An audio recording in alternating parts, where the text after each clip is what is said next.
When the heart starts searching for silence, it doesn't happen suddenly. It begins with a quiet discomfort inside you.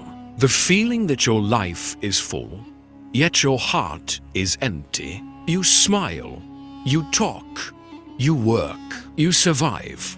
But somewhere deep inside, something keeps whispering. You need a moment with your Lord. That whisper is where Itikaf begins. The Prophet Muhammad said, "He who observes Itikaf for one day seeking Allah's pleasure, Allah will place between him and the fire 3 trenches, each trench wider than the distance between the heavens and the earth." Bayhaqi. This hadith is enough to tell you. Itikaf is not just worship, it's protection, cleansing, and renewal. When you enter the Masjid for Itikaf, you're not running from the world. You're returning to the one who created it. The Prophet used to perform Itikaf every Ramadan, especially in the last 10 nights, searching for Laylatul Qadr. His method was simple, pure, beautiful. He disconnected from people, minimized worldly talk, stayed in one corner of the masjid, and filled his hours with Quran, dua, reflection, tears, and hope. His companions followed the same path. Umar ibn al-Khattab once asked permission to make a vow of Itikaf in Masjid al-Haram, and the Prophet encouraged him. Ibn Abbas would say that the one who sits in Itikaf is like a servant waiting at the king's door, not leaving until he is forgiven. When you sit in that corner with nothing but your prayer mat, your Quran, and your honest heart, the world slowly fades. The noise disappears. The ego softens. You begin to hear yourself again. The Quran describes this spiritual turning beautifully. "And when my servants ask you concerning me, indeed, I am near." Surah Al-Baqarah to 186. Itikaf is the moment you choose to be near to him, intentionally, wholeheartedly. Great scholars and saints Imam Ahmad, Imam Shafi'i, Hasan al-Basri would say that Itikaf revives the heart, resets the soul, and teaches a person to let go of the distractions that control them. They believed that one night of sincere isolation with Allah can change a lifetime. And that's why you walk into Itikaf. Not because you're perfect, but because you're ready to heal. The door of the masjid closes, the noise of the world stops, and your journey into silence, soul, and self-discovery finally begins. The first night, when the heart learns to breathe again. The first night of Itikaf always feels different. You sit in your small corner of the masjid, the lights dim, the world outside fading into a distant hum. For the first time in months, maybe even years, you're not rushing anywhere. You're not answering anyone. You're not trying to impress, fix, or prove anything. Your heart finally gets a chance to breathe. As the silence settles, a strange restlessness rises inside you. It's normal. The soul has been starving for years, and now that it finally has a moment of peace, it doesn't know what to do with it. You try to focus on your Quran, but your mind runs to your past mistakes, your regrets, your anxieties, your wounds. This is where the Prophet taught us something beautiful. During Itikaf, he would begin by aligning his heart before his deeds, sitting quietly, letting his thoughts settle, turning his gaze inward. Scholars say that the first layer of Itikaf is not worship. It's honesty. It's facing yourself without excuses. You begin reciting the Quran slowly, not for completion, not for reward, but for connection.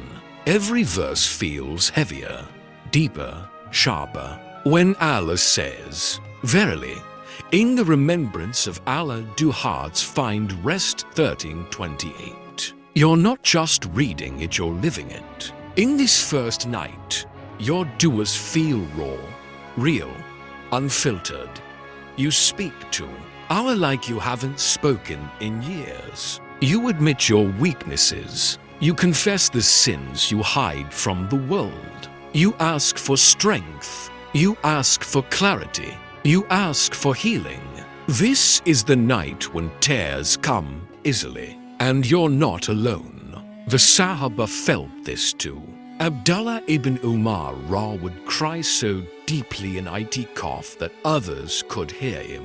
Uthman would recite Quran until his voice trembled. Ali would make dua so long that people thought the night had ended. The first night humbles you, breaks you, softens you, and suddenly something beautiful happens. Your soul begins responding. The masjid air feels warmer. The verses hit deeper.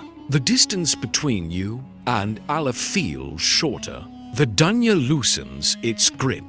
You start seeing the world with different eyes, clearer, calmer, cleaner. By the time Fajr approaches, you realize something profound. You didn't come here to escape life. You came here to find the strength to live it. The first night teaches one truth. When the world overwhelms you, Allah invites you into silence so He can rebuild you. When the world fades and the soul starts speaking, by the second day of Itikaf, something remarkable begins to happen. The noise of the world, the deadlines, messages, arguments, stress, expectations slowly stops echoing in your mind. It's like someone has turned the volume down on everything that used to consume you. And in that quiet, your soul finally starts speaking. You suddenly notice things you ignored for years. The way your heart softens during Salah. The way the Quran feels like it's addressing you directly.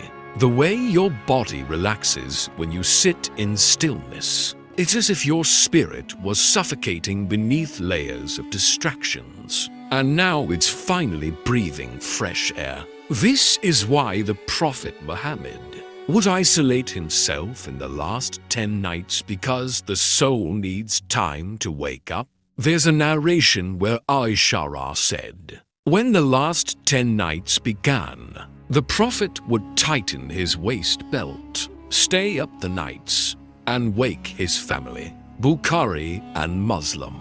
This wasn't just worship, it was a spiritual awakening. In these moments, you begin to understand why the Prophet preferred silence. Why the early Muslims used to say, the heart rusts like iron, and remembrance is its polish. During Itikaf, that polishing begins. You start revisiting your life not to blame yourself, but to understand yourself. You remember the mistakes you never healed from, the opportunities you lost, the dues you stopped making because you thought you weren't worthy, and the moments Allah helped you even when you didn't deserve it. Sitting in your corner, wrapped in the peaceful air of the masjid, you realize something powerful.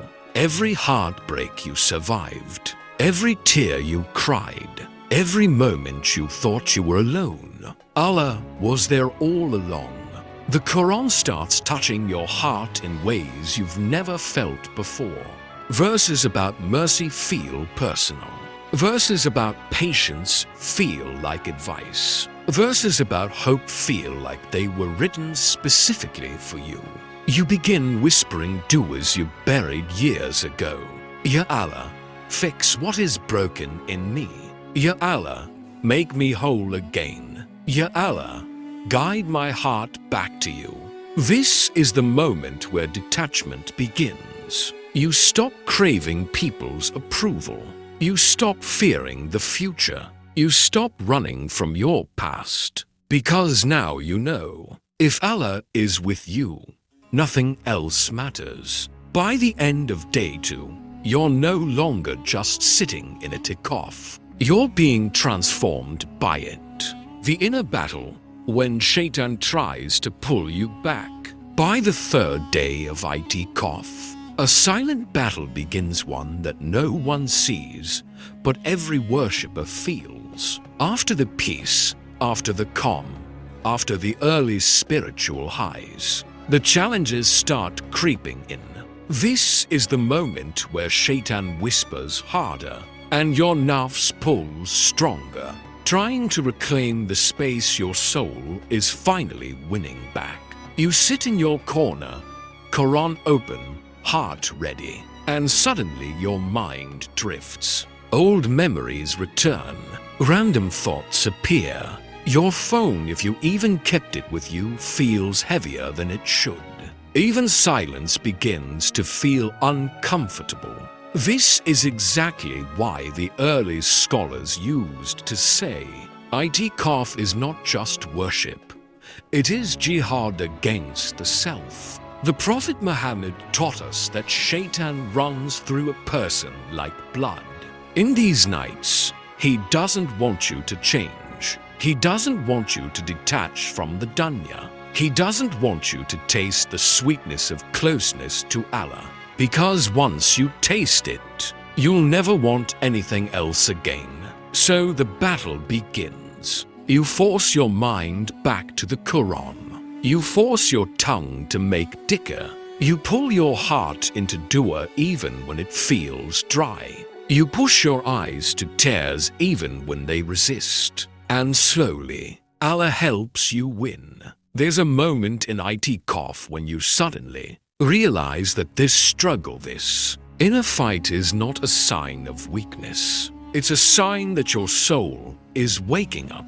A clean heart doesn't come from comfort. It comes from confronting the parts of you that you've ignored for years. This is the same struggle the Sahaba faced. Ra used to say that the hardest battle is not on the battlefield. It is the battle within yourself. Imam Ghazali wrote that when a person sits in Itikaf, his soul is peeled layer by layer until its true state is revealed. And only then can Allah rebuild it. So you continue.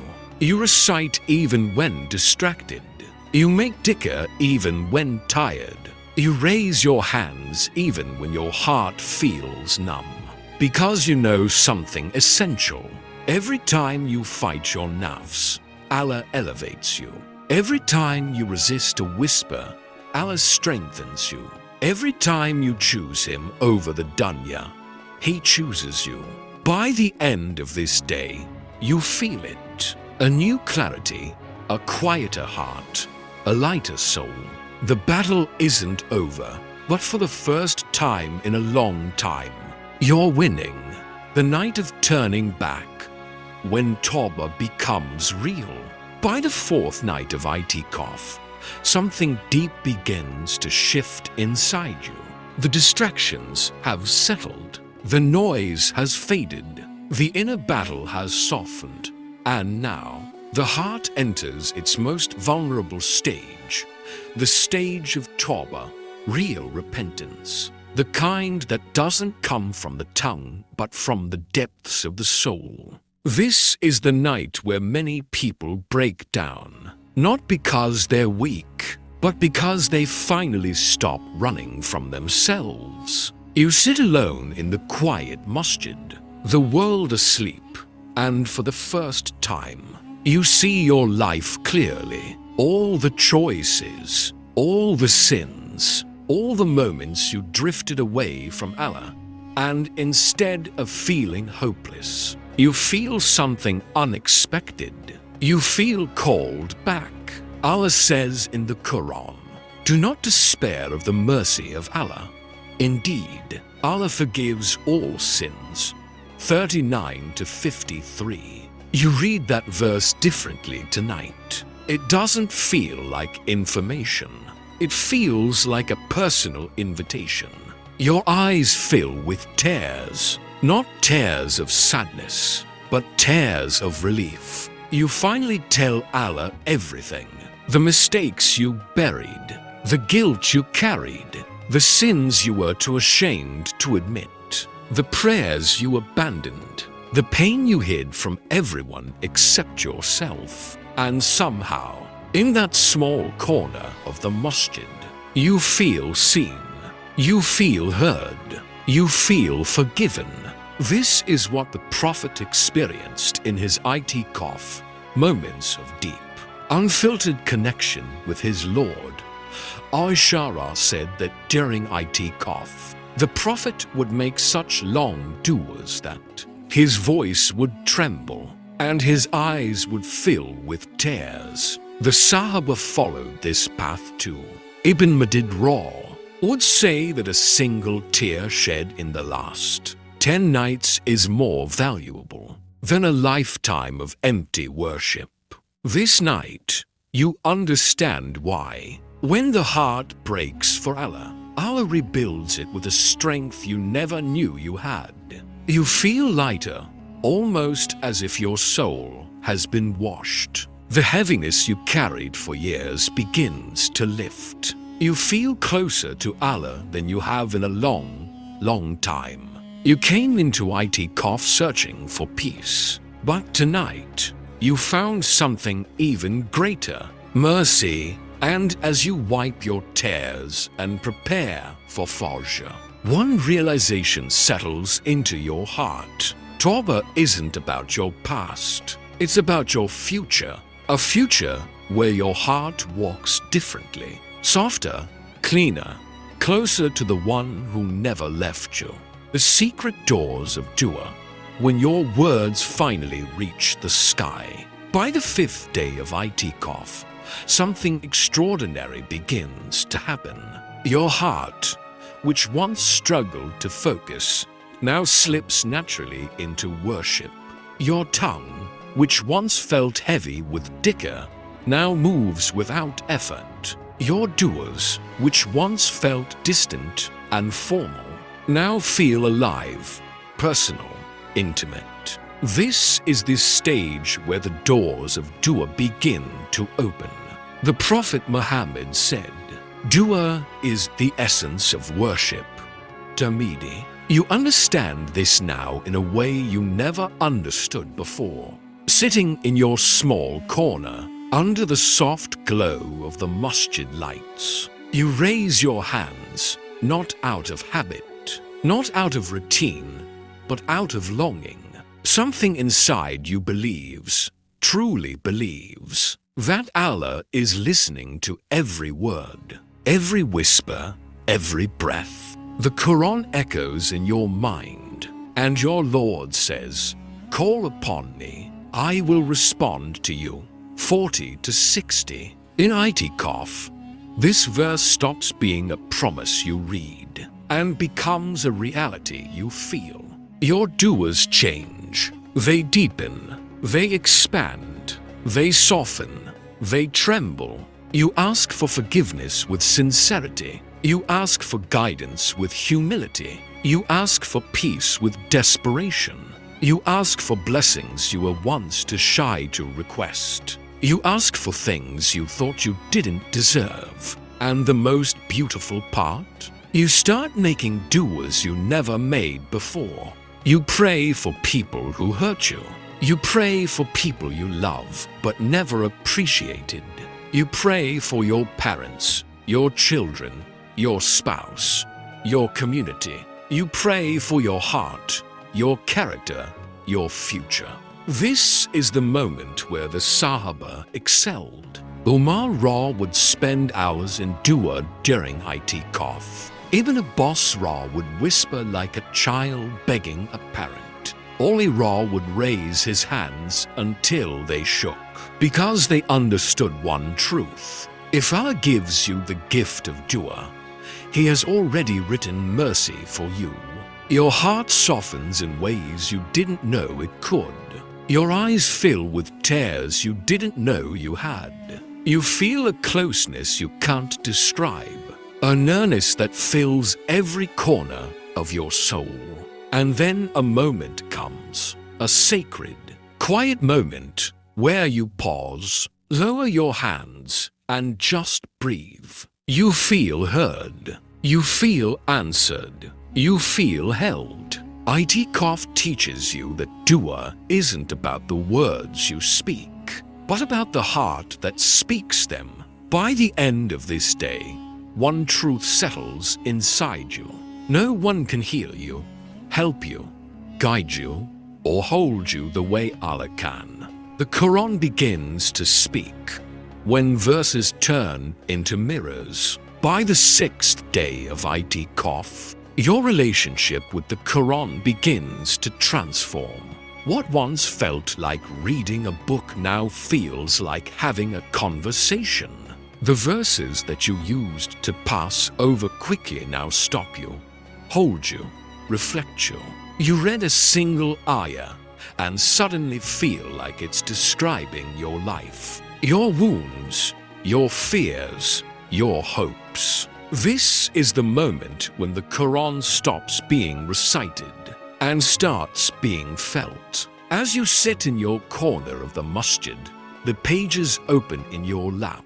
The words begin to reach your heart with a softness you've never experienced before. You begin to understand why the Prophet would spend long nights reciting a single verse, repeating it over and over, letting it sink deeper and deeper into his soul.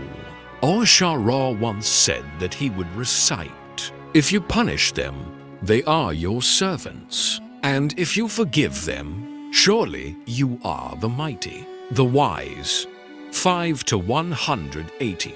And he would repeat it the entire night, crying, reflecting, pleading. You feel a small taste of that tonight. You find yourself staring at verses of mercy longer than usual. Verses of forgiveness touch you more deeply. Verses of hope unclench something inside your chest. And verses about the day of judgment shake you in ways they never did before. The Quran becomes a mirror, showing you who you are, who you've been, who you can still become. And with every verse, you feel more connected, more grounded, more alive. The scholars say that the one who reads the Quran in Itikaf receives a special kind of tranquility, because the heart is finally free from distractions. Ibn al-Qayyim wrote that when the heart is empty of the world, the Quran fills it completely, like the ocean filling the shore after a long low tide. You begin noticing subtle things, how the Quran softens your voice, how it humbles your thoughts, how it heals wounds you never shared with anyone, how it brings a warmth that feels like divine comfort. Tonight, you recite slower, you pause more, you contemplate more, you listen more, and for the first time, the Quran feels like it's reading you. By the time you close the mushaf, you feel transformed, like the words have stitched parts of your heart back together. This is the magic of the Quran in Itikaf. It doesn't just guide you, it rebuilds you. The softening of the soul when humility replaces ego. By the 7th day of Itikaf, a deep internal softening begins. The ego that once felt heavy starts losing its power. The pride that used to whisper, "You don't need to change," grows quiet. The excuses that used to justify everything slowly melt away. What remains is a heart that finally understands what it means to be humble before its Creator. Humility in Itikaf isn't forced. It's a natural outcome of being alone with Allah. You start realizing how small you truly are, how fragile your life is, how dependent you've always been on His mercy, even when you didn't acknowledge it. The Prophet Muhammad showed the deepest humility during Itikaf. Aisha described how he would lower his head, speak softly, avoid unnecessary talk, and devote himself completely to Allah. His humility wasn't just in worship, it was in his attitude, his silence, his presence, and slowly you begin to imitate him. You find yourself lowering your gaze more. Your voice becomes gentler. Your thoughts become kinder. Your judgments soften. Your heart expands. This transformation isn't outward, it's inward. The Sahaba used to say that true humility begins when a person stops seeing himself as better than others. In Aitikaf, this becomes real.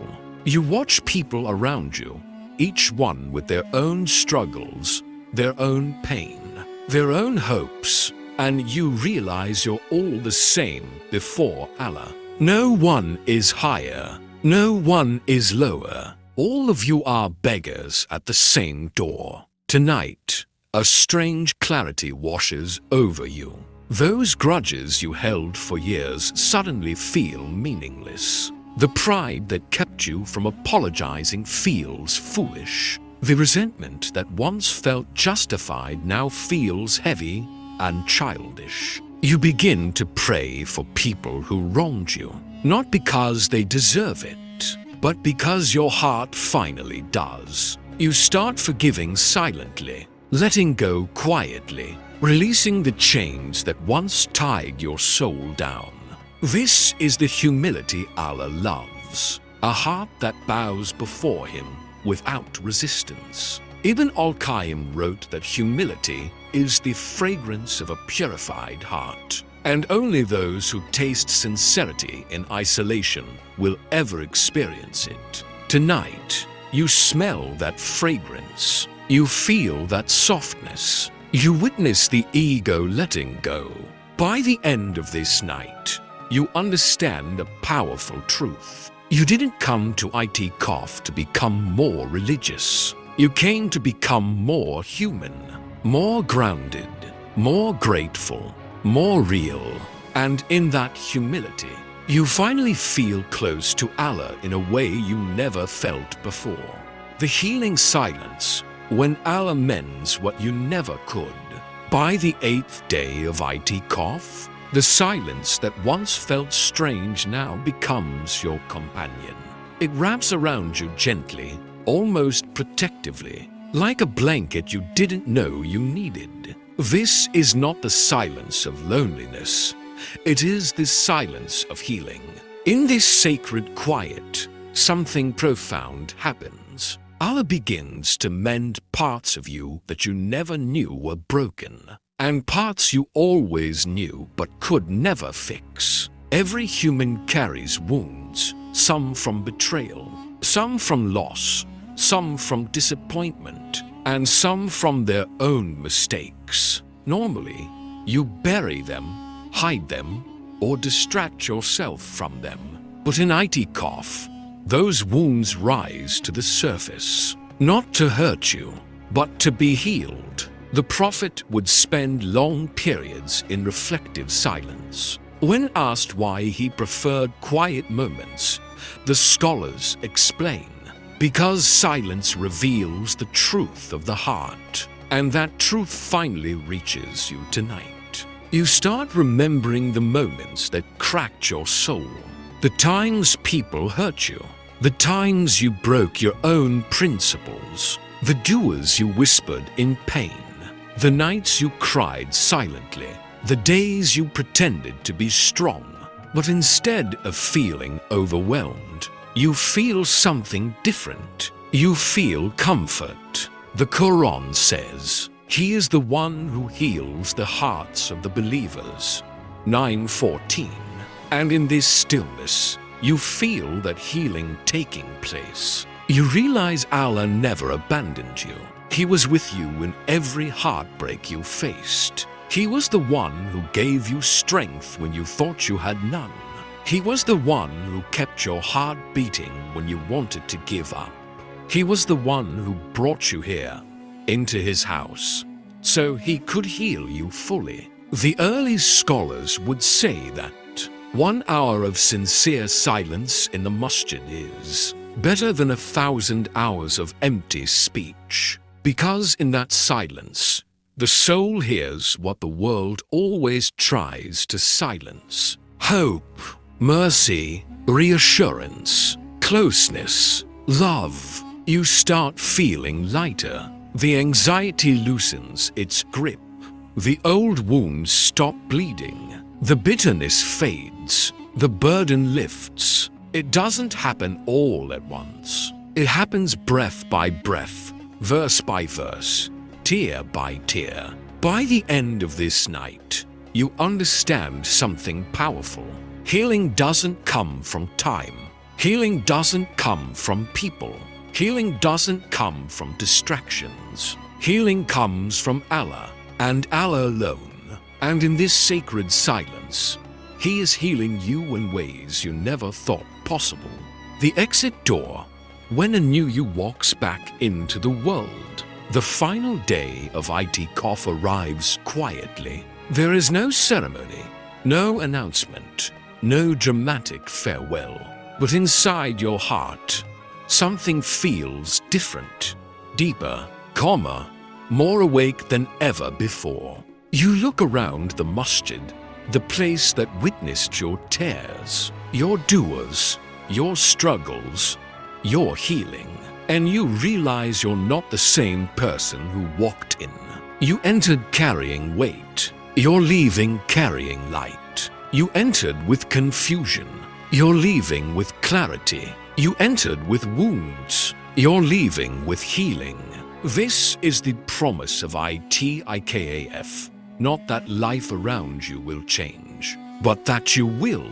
As you prepare to step out, you remember the sunnah of the Prophet, who would leave Itikaf with a heart overflowing with mercy, humility, and renewed purpose. His face would shine with tranquility, as if the nights of worship had washed him in a light unseen by the world. The Sahaba also carried this transformation. Ibn al-Qayyim wrote that a person who completes Itikaf properly leaves with a soul, polished like a clear mirror, ready to reflect the light of faith into the world. And now, it's your turn. You gather your things, a Quran filled with tears, a prayer mat filled with sujud marks, and a heart filled with Allah. But the heaviest thing you carry is gratitude. You whisper a final dua, Ya Allah, let me take this peace back with me. Let me live with this heart outside these walls. Let me stay close to you long after I leave your house. Because this is the real test. Itikaf is easy inside the masjid. The challenge begins when you step back into life, back into noise, responsibilities, temptations, and chaos. But now, you're different. You've tasted silence. You've felt closeness. You've cried out your pain. You've surrendered your ego. You've rebuilt your soul. And once a heart truly connects to Allah, it never goes back to the way it was. You step toward the exit door, breathing slow and steady. With every step, you carry a piece of the masjid within you.